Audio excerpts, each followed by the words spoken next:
Imam Zainul Abideen is living in Medina after the massacre of Karbala. And he's living amongst people who contributed to the killing of his father and his brothers. The likes of Marwan ibn al-Hakam. Who was Marwan al-Hakam? I can't provide you with a biography of Marwan ibn al-Hakam without the majlis turning into a majlis of masa'ib. He has such a long rap sheet of crimes against the Ahlul Bayt, beginning with Rasulullah himself. His father was Al-Hakam ibn al-As, Taridu Rasulullah. Imagine Rasulullah, who's full of mercy and compassion. He exiled this man and he cursed him. He said, La'anallahu Al-Hakam ibn al-As.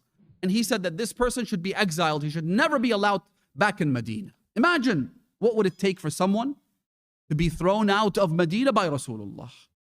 Right? His son is Marwan. What did Marwan do?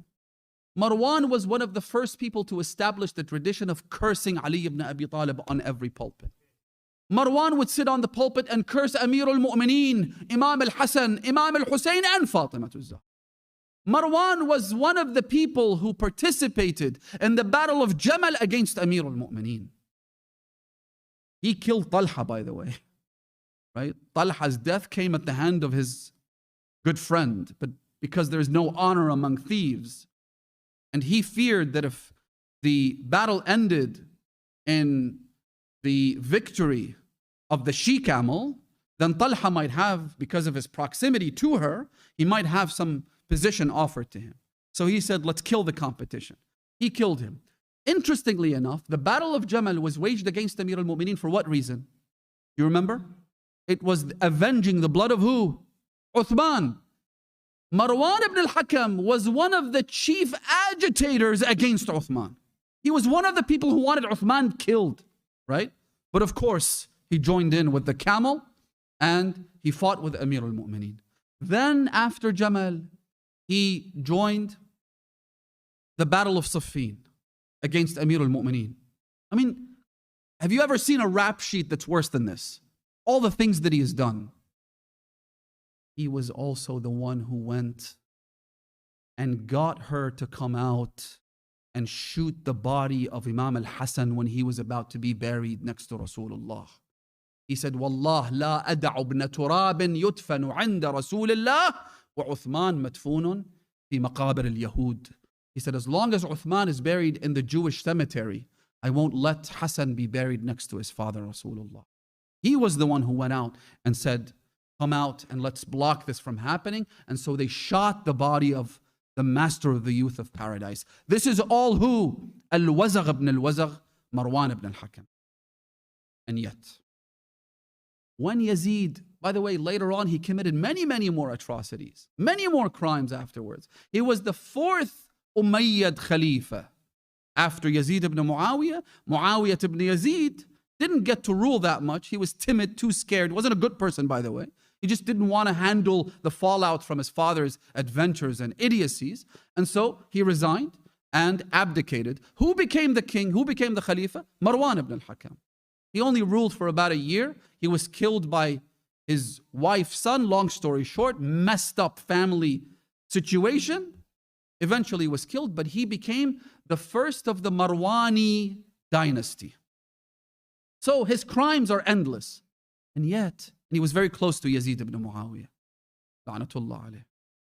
When Yazid sent an army to quash the uprising of Medina, known as Waqi'atul Harra, Yazid sent an army led by a person named Muslim, also called Musrif ibn Uqbah. He went and he committed massacres in Medina. Now, Marwan is a close friend of Yazid. Birds of a feather fly together. He's a close friend of his. And yet he was afraid that in the chaos and the mayhem, his family would also be hurt. So what does he do? He comes to Imam Zainul. He says to him, I know what I've done. I know all the crimes that I've committed. But I want you to take my wife and look after her. Get my wife to join your women so that no one approaches us, because Imam Zainul Abideen lived outside of Medina. He wasn't in Medina at the time, so he was immune. He said, take my wife. Who was his wife? Her name was Aisha bint Uthman ibn Affan, the daughter of Uthman. Imagine you come to Imam Zainul Abideen having done all of these things and ask him a favor? In what universe do you expect the Imam to say yes? To offer you a favor, to do you a favor in this case? Well, in a universe where you know the Ahlul Bayt, you know their kindness and their compassion, you know their forgiveness. So he says to the Imam, would you take my wife? I'm afraid that these savages will kill everyone, including my wife. The Imam said to him, took his wife. He provided her with shelter, protection, until everything blew over, and then he handed his wife. Brothers and sisters, the Ahlul Bayt would forgive and forget and offer kindness and generosity and compassion to the worst of God's creatures. And it wasn't some PR stunt. It wasn't that the Imams were trying to score some goals here, to do them favors. It's by nature. By nature, the Imam, Al-Imam, Al-Abu Rahim, Wal-Akhu Shaqiq, as the Hadith says.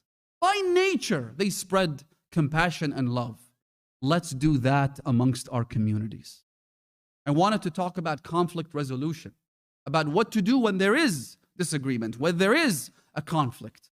But we'll leave that for another time, inshallah. My point here tonight is this. Let's apply the hadith of Rasulullah, who said today is the 1st of Sha'ban. Let's begin this journey that culminates with the holy month of Ramadan with forgiveness. Let's forgive and forget. All the believing brothers and sisters, as long as they love the Ahlul Bayt, as long as they worship Allah subhanahu wa ta'ala and have a connection with the Imams alayhim salam, we forgive them. No matter what they've done to you. Yes, no matter what they've done. Imam Al-Rida says to Abdul Azim Al-Hasani, he says to him, Ya Abdul Azim, Abligh mawali anni salam. Convey my salam to my followers.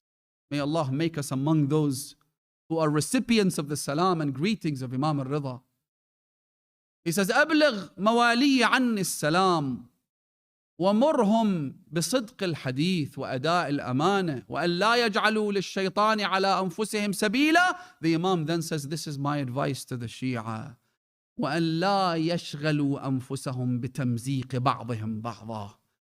Don't occupy yourselves by tearing each other apart.